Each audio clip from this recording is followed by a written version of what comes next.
for being part of us in tonight's edition. You're watching the news in Africa and the world. At least 12 people have drowned from an overloaded canoe on Lake Albert in Northeastern Democratic Republic of Congo, local officials said on Thursday. The incident took place near the Bahema North Chiefdom because the defective condition of the wooden boat and overcrowding. The canoe had 17 passengers on board and most were fishermen, reports said. The navigation of small boats is prohibited at night on Congolese waters by authorities, but this measure is regularly violated by transporters who avoid the inconveniences of the administration, a said representative of the fishermen. President Felix Tshisekedi had, however, announced the compulsory wearing of life jacket by passengers after a sinking on Lake Kivu just a year ago.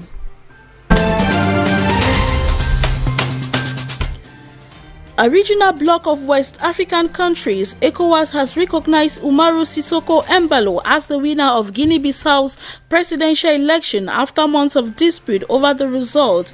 The National Electoral Commission repeatedly declared former Army General and Prime Minister Sissoco the winner of December 29 runoff vote, and outgoing President José Mario Vaz handed over power to him in an inaugural ceremony in February. On Thursday, the Economic Community of West African States bloc said in a statement that they recognized Embalo as president, but also called for constitutional reform to be put to a referendum within 6 months. In its statement, the regional bloc noted the standoff had not yet been resolved and provided no explanation for why it now saw Embalo's presidency as legitimate. In another story, authorities of ECOWAS, heads of state and government gathered for this first virtual summit to discuss the impact of the COVID-19 pandemic. The urgency posed by the coronavirus crisis, whose economic and social repercussions are already strong in the area, prompted the 15 heads of state call to central banks to support small and medium-sized enterprises and also to assist the informal sectors. The extraordinary teleconference that took place on Thursday saw the Nigerian President Muhammadu Buhari appointed as champion of the COVID-19 response by ECOWAS. The latter called on fellow member leaders to look beyond the challenges posed by the pandemic and tap into various opportunities that it presents for the betterment of lives in member states. The region had immediately made available financial support in addition to assistance from international partners for the purchase of medical supplies and equipment essential for the fight against the pandemic.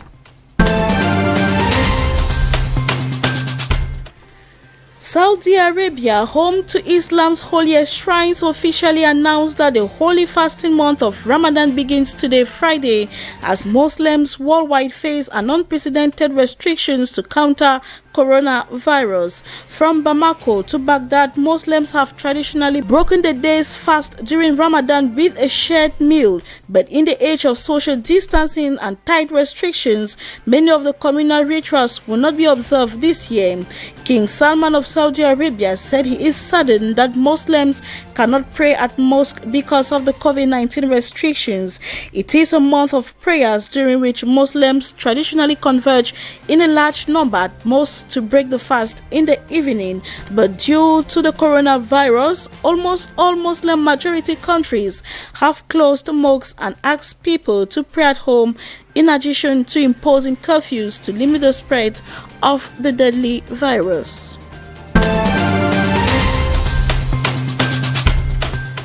European leaders have agreed to build a €1 trillion emergency fund to help recover from the coronavirus pandemic, avoiding another all-night bust-up but leaving divisive details until the summer. The 27 leaders held a 4-hour video conference to consider proposals, rallying around a bigger common budget for 2021 to 2027 with a recovery program.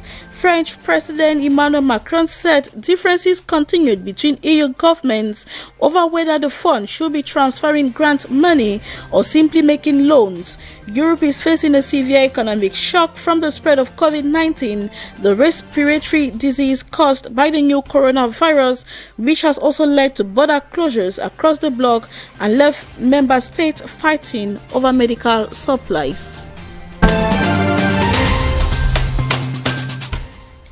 The start of a landmark trial in Germany of two people alleged to be former Syrian intelligence officials of crimes against humanity, including torture and sexual assault, got underway in Germany on Thursday despite restriction due to the COVID-19 outbreak. Campaigners have hailed the process as a first step towards justice for thousands of Syrians who say they were tortured in government facilities after attempts to establish an international tribunal by Syria failed. The accused had been living in Germany as refugees and were arrested in February last year. Human Rights Watch said it was an important chance for victims to see justice done.